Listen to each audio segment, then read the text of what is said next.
sers quelqu'un, quand tu aimes quelqu'un, quand tu respectes ton mari, tu le sers. C'est-à-dire c'est naturel, on ne te force pas.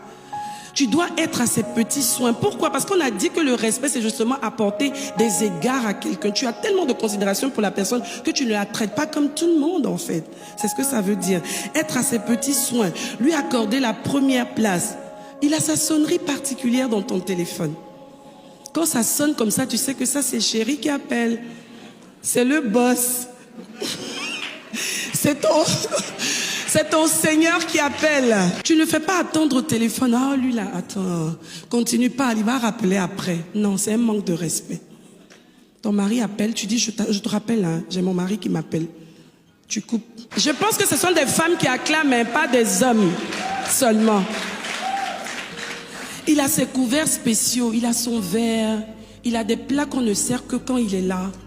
C'est spécial, c'est un roi. Quand il rentre à la maison, il sait que tu le traites.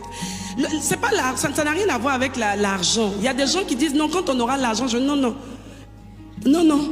Le fait que son verre ait une couleur spéciale, c'est déjà quelque chose. Et personne ne boit dans ce verre. Même les enfants savent que ça, c'est le verre de papa. Si on te voit te tromper pour prendre le verre, on dit hé, pardon. Ça, laisse ça, c'est le verre de papa. L'enfant même déjà t'apprend que nous ici, on respecte tellement notre papa. On ne fait pas n'importe quoi avec ces choses. C'est ça. Rechercher à faire ce qu'il aime. Participer à son équilibre.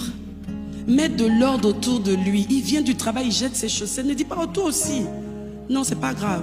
Tu es là pour l'aider. Tu prends les chaussettes. Tu ranges les chaussettes. Il vient du travail, il est fatigué. Et puis quand il jette comme ça, 2 fois, 3 fois, il se rend compte que tu ranges. Dans un mois, tu viens, tu vois qu'il n'a plus de jeter les chaussettes. Il se dit, non, ma femme aussi, je lui donne trop de boulot. Elle mérite vraiment le truc. Parce que tu le respectes tellement que son amour, justement, grandit et il te le rend, en fait. C'est ça. Lui donner un environnement de roi. Quand il rentre à la maison, il sait que ici c'est là où il règne.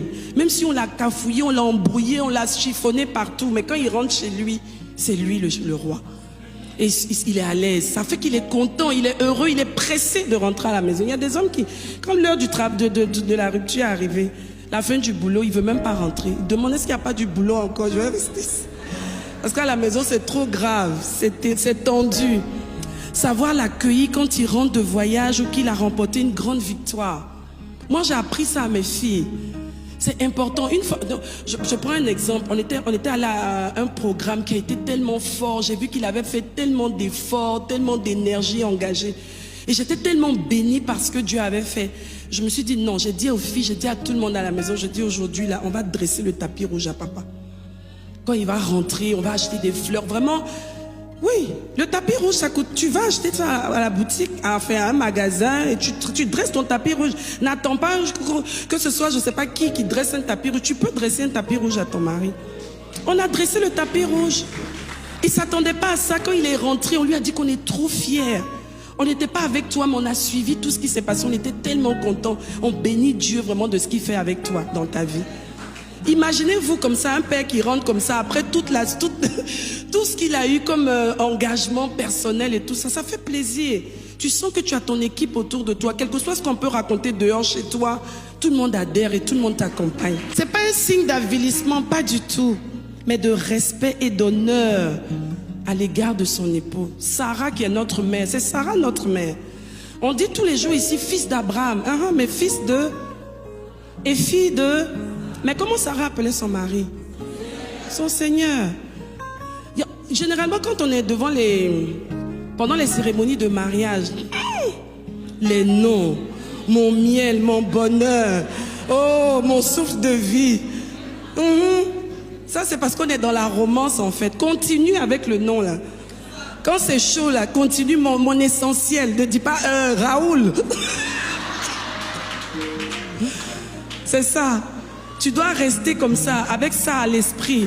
Même si le souffle de vie t'a donné d'avoir un peu de palpitation, c'est pas grave, ça va aller. Continue de déclarer, il restera un bon souffle pour toi. Plus tu respectes ton homme et que tu honores ton homme, mieux tu reçois de lui.